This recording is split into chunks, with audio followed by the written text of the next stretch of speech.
Hey y'all, this is Valerie here at Pisces Mountain Farm. Today I'm going to be transplanting a very special rose. I'm just not sure where to start the story. I guess maybe at the beginning. Me and my husband have been married for 22 years. And a few years before we got together is when I started gardening. I started planting flowers. We've always had vegetable gardens, but I would say that's whenever I took a real serious interest in gardening on my own. Like I said, that was a few years before me and him got together. Well, about a year after we got together, so let's say 21 years ago now,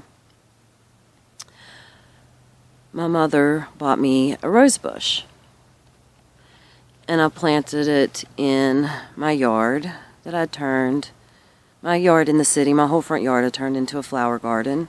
Anyways, my mom bought me a double delight rose, and I will insert a picture of the rose here. It's not my picture, it's just, this is the type of rose it is. Anyways, me and my husband planted it, and at the time we lived in a house that my mom owned. So we planted this rose. It was beautiful, and, enjoyed it.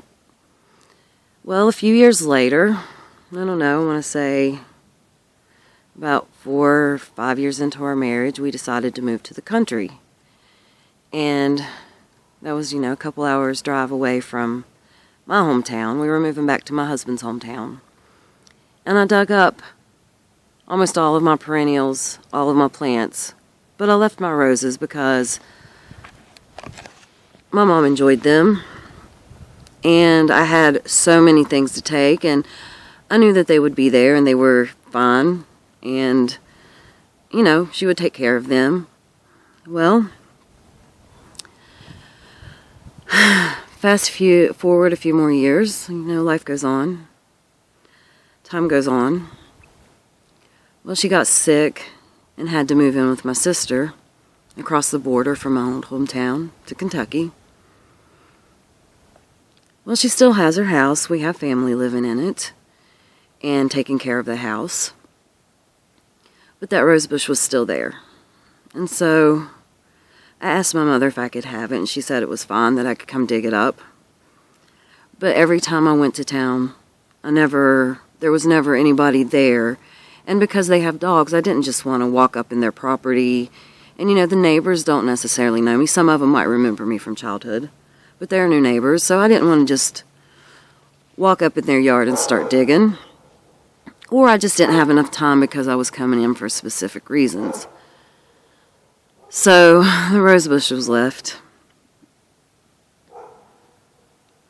Well, I was told last summer that they didn't know if it was still alive, that they thought it was growing, but it didn't produce any flowers. They just, they hadn't paid attention to it. So I went down there. I got a call a couple nights ago that my mom was sick and not doing well. And we went into town. And I just made sure that my sister knew that I wanted my rose bush.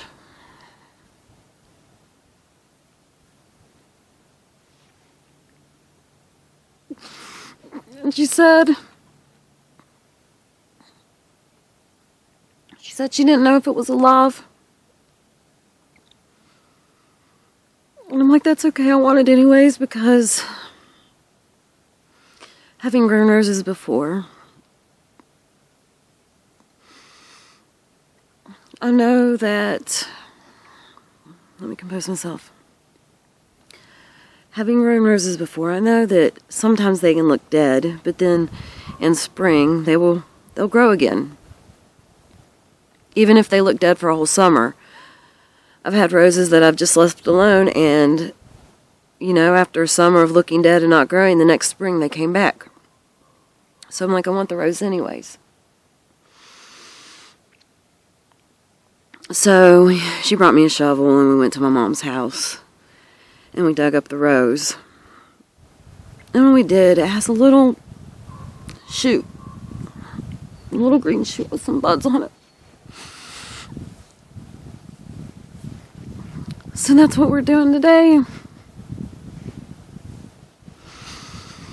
I'm going to put this rose up here where it can be babied. It looks like it had black spot disease pretty bad, so I'm going to treat it and see if I can't get it to come back.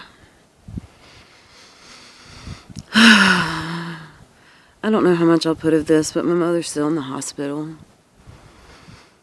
And right now at this time,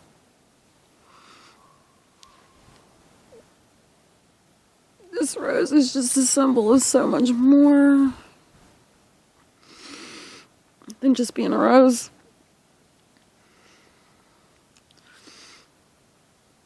It's been out of the ground less than 24 hours. It's been mild here, so it's the perfect time for doing it. It's 45 degrees today. The rose is still dormant. It really is the perfect time to get it in the ground. So I'm going to get this out of the back of my car that is still packed.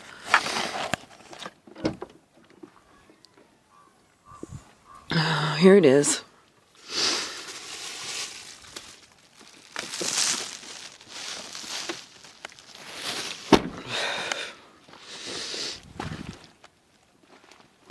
Okay. Here it is. It may not look like much.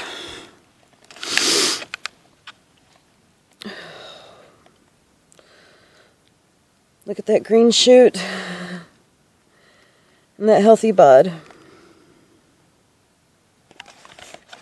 I'm going to get it in the ground and I'm going to treat it. And then in the spring, I will keep an eye on it and fertilize it and treat it as, you know, I would any of my other roses. Maybe baby it a little bit more. Okay, this is the greenhouse that I put up this last summer in my yard. And we are going to walk around this way. I would say probably put it somewhere, maybe in this area here. Down there's where we had our tomatoes last year. Can't wait for the rest of that tree to be out.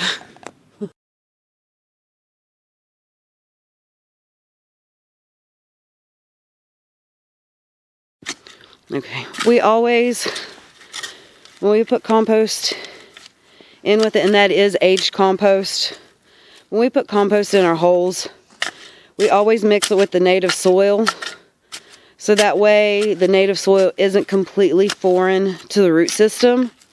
Because eventually it's going to grow through that compost and be into the clay. So whenever we use compost to backfill anything, we like to incorporate it into the native soil. Now, if we're just using it to top dress, we don't incorporate it. We just lay it on top. But whenever we use it to backfill or to, you know, like we are here, that's how we do it. Get good with the rose bush now? Yeah.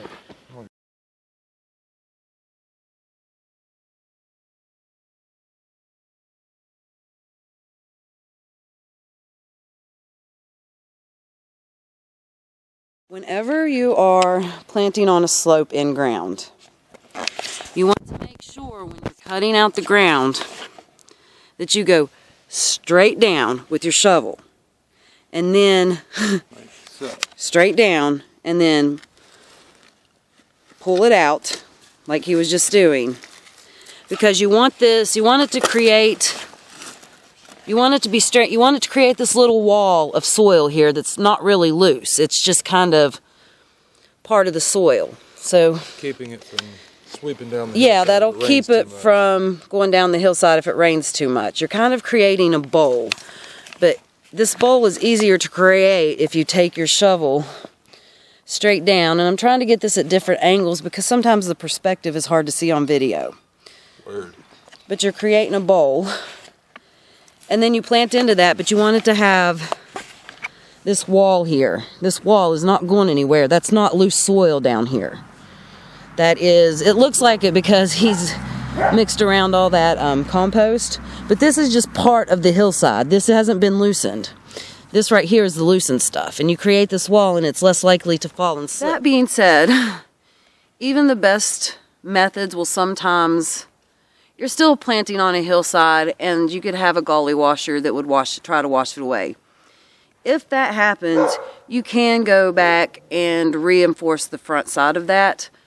But we found with this method that we've only had to do that on like 2 plants. And out of all the plants we've planted this way, that's a pretty good track record. So it's something to just keep an eye on and be aware of after you get a heavy rain or you've had a big snow and then that snow thaws. Just go look at your hole and see if it still looks like it's in the same place or if it looks like it slipped. In this case, I think we'll have a pretty good chance of it staying in place because the hill below it has been undisturbed for a long, long time. The place where we had our plant slip was up on the hillside when we replanted our blueberry bushes, and that had been completely excavated. The hillside itself was loose and prone to slippage, so that's why those ones slipped, I think. But all the other ones we've planted this way, so far we haven't had a problem with that, so like I said, just keep an eye on it. Just think, we planted this originally, 21 years ago? Yep.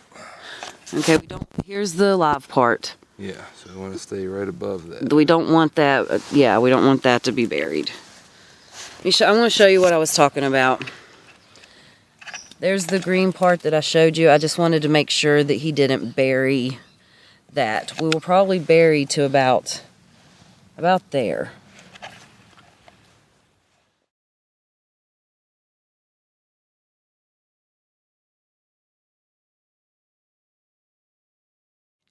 Whenever we are mulching around anything woody, we do not put the mulch up to the plant itself.